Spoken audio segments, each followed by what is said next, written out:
Leeds United are set for a busy old summer with countless players set to come in. I mean, I say countless, it'll be like half a dozen to 10, and countless in the same measure players going out. But there are some players that will neither be going in nor out that could be some of our most important deals of the summer. The first of which I have mentioned in the thumbnail and the title being Ethan Ampadu potentially looking at a contract extension. I'll get into that in a moment's time.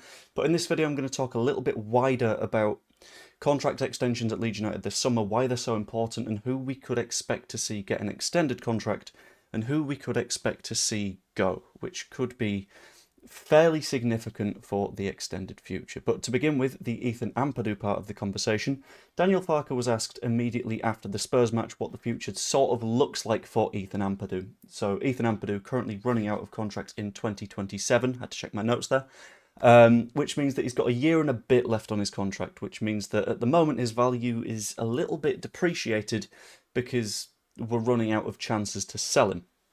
And that means that we need to make an immediate decision on whether we keep him or he goes. And in my opinion, based on the amount of football that he's played this season, he's only missed 3 league matches off the top of my head. He's maybe missed a couple in the cup as well, but they're not particularly important in this conversation. He's going to be sticking around if Leeds United are able to offer him a contract that suits him. And for me, I think we absolutely will. Daniel Farke, when he was asked, effectively said to read between the lines, which I'm going to take as a fairly massive positive sign. If he's being told read between the lines, the general gist is he's always said that Ethan Ampadu is a very, very important player. He has always said that he likes to keep his important players at Leeds. He likes to make sure that the players that he likes are secure at the club. And he's always made sure that when it comes to players under contract and various negotiations, he doesn't talk until those negotiations are done. Have a look back at the Harry Gray contract when that was weirdly a little bit up in the air with people discussing a maybe fallout with Daniel Farke. Harry Gray then proceeded to sign a contract after Daniel Farke pulled his whole "I can't talk about it because it's still being discussed" kind of spiel. Farke also said to ask him again in his next press conference, which is the one ahead of Brighton and Hove Albion this coming weekend, which says that there is potentially something very, very close on the horizon for an Ethan Ampadu contract. It does make complete sense as well. What we would ideally be doing is securing all of these players earlier in the season to contracts, which means that they stick around for as long as we want them. So in the case of Ethan Ampadu, you sign him ahead of the transfer window, which means that it's basically a hands-off notice to absolutely any club that wants to look at him, because he's been key to us this season, like without a doubt. There is no question in my mind that there are several clubs in the top 6 that would look at Ethan Ampadu and go, you probably improve our midfield a little bit here. By sort of tying him down ahead of the transfer window, you make sure that that doesn't happen, or if that does happen, they need to pay out of the nose for him, and we can more than get a replacement. That sort of harkens back to the conversation that was in Baron Cross's piece on the sort of end of season stuff, and how Pascal Struijk had an offer put in for him towards the end of the transfer window, but we didn't accept it because we didn't have time to get an adequate replacement. The reason that we've waited this long is also a little bit clear in my opinion. It sort of feels like we've waited this long because Ethan Ampadu isn't going to want to sign a contract at Leeds United if that final year of the contract is going to be in the Championship. Because if he signs a contract with Leeds and then we go down, then he's getting himself into another promotion battle, which I'm sure wasn't fun for him, and also he's developed beyond the Championship, in my opinion. By waiting until we're guaranteed to be in the Premier League, not only have we removed a lot of uncertainty from the situation, but we've also probably got on a contract on more favourable terms. It'll be a case of, rather than Ampadu approaching us being like, we're probably going down, so I want a release clause, it'll be a case of, well, we're fairly firmly in the mid-table fight at the minute, so I might not have to consider that relegation release clause. Without a doubt, I'm just going to put this out there as well, Ethan Ampadu is almost certainly going to be one of our best paid players in his newest contract, because, let's be honest, he's worth it. He is a key to our side, along with Struijk and Rodon. So that's the sort of Ethan Ampadu bit wrapped up, but we do have a lot of other contract conversations that we need to talk through. So the 2026 contracts are fairly cut and dry. Alex Cairns, we can probably expect to see go. I expect we will replace Cairns with not the sort of old English goalkeeper to fill out squad numbers archetype, but someone from the youth ranks. So Rory Mahady is a pretty damn good example. He is an incredible goalkeeper who's been consistently performing at a very good level. Wouldn't count to the homegrown quota because he's not quite old enough, but would fill in that third goalkeeping slot. Illan Meslier is gone. We know this. Carl Darlow is the question mark, in my opinion. I can also expect Sam Byram to just go. He'll get some charity minutes against West Ham because, you know, his former club as well. Maybe against Brighton so he gets a home send-off.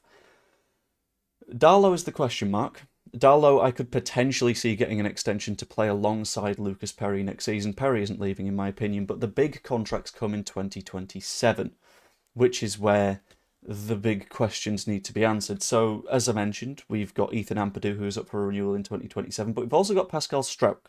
Pascal Struijk, who was the target of some transfer interest last summer, as we've learned, and as we've also learned, the club were thinking, well, we might let him go if it was earlier in the window. A little bit of me feels like we could be in a similar situation this time. If we do not sign Pascal Struijk to a new deal before the World Cup, for example, I could fully expect to see him go.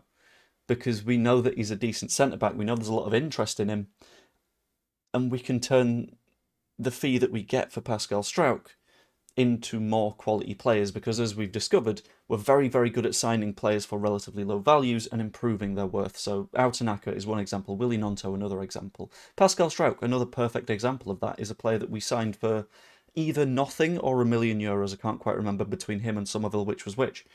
And we've turned him into a genuine top quality centre-back. He's a centre-back that I would love to keep. I would just chuck him on a new contract the same as Ethan Ampadu because I think he's a part of that core leadership group.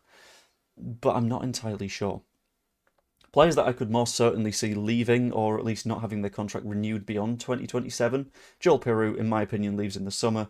Mecha, I honestly can see probably going at the end of 2027. I don't know if he's realistically a long-term option for Leeds United. 1 second, I'm just going to make sure that I am right in my thoughts on a following one. And then we got Brendan Aronson. Brendan Aronson is a weird question because Brendan Aronson has a contract ending in 2027.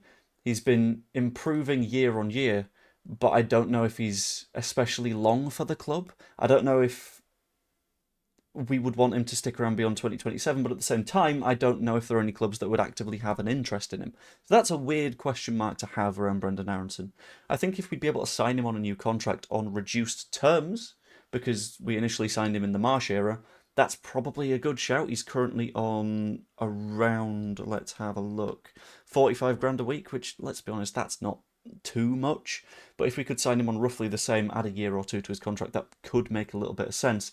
And then you got Ilya Gruev, who also has a contract to 2027, who I can honestly see going, because Gruev hasn't played that much of a role this season, and I can see us wanting to improve. We've also got a couple of other contracts that are expiring in 2027. We've got Gelhardt, but he will be sold this summer, and we got Harry Gray. The interesting thing with Gray is we could only sign him to a contract of a certain length when we initially sign that contract. That will be extended without a doubt with a fairly hefty pay addition, because I can maybe see him hovering around the squad next season, and if not, he'll be on loan at a championship side. Harry Gray has a hell of a future ahead of him. Let's hope. Then we get into 2028. Which I would probably do a couple of extensions. Like Calvert-Lewin, I would probably look at getting a little bit longer term because he then becomes your backup striker, the role that Mecha is at the moment. Gnonto I'd potentially extend if he's not sold this summer. Rodon I would extend without a doubt, and then you've got Bogle and Tanaka and Charlie Crew. All of those I think can wait. But that's the rough sort of contract situation, and the fact that Ethan Ampadu is very, very likely to extend his contract at Leeds United over the summer. If you enjoyed the video, please pop a like on it. That'd be hugely appreciated. Subscribe if you haven't yet, become a channel member, all that kind of stuff. Sorry this video came out a little bit late today. That would be because last night was a mix of Eurovision semi-final and baby kicking off, so I didn't really get the chance to. I've got some potentially exciting news coming up in the coming weeks. I'll find out how various things go. And I'm starting to build out my World Cup content plan, so if there's anything that you'd especially like to see, chuck it in the comments, that'd be lovely. Hope you all enjoyed, and I will see you all later. Doodle.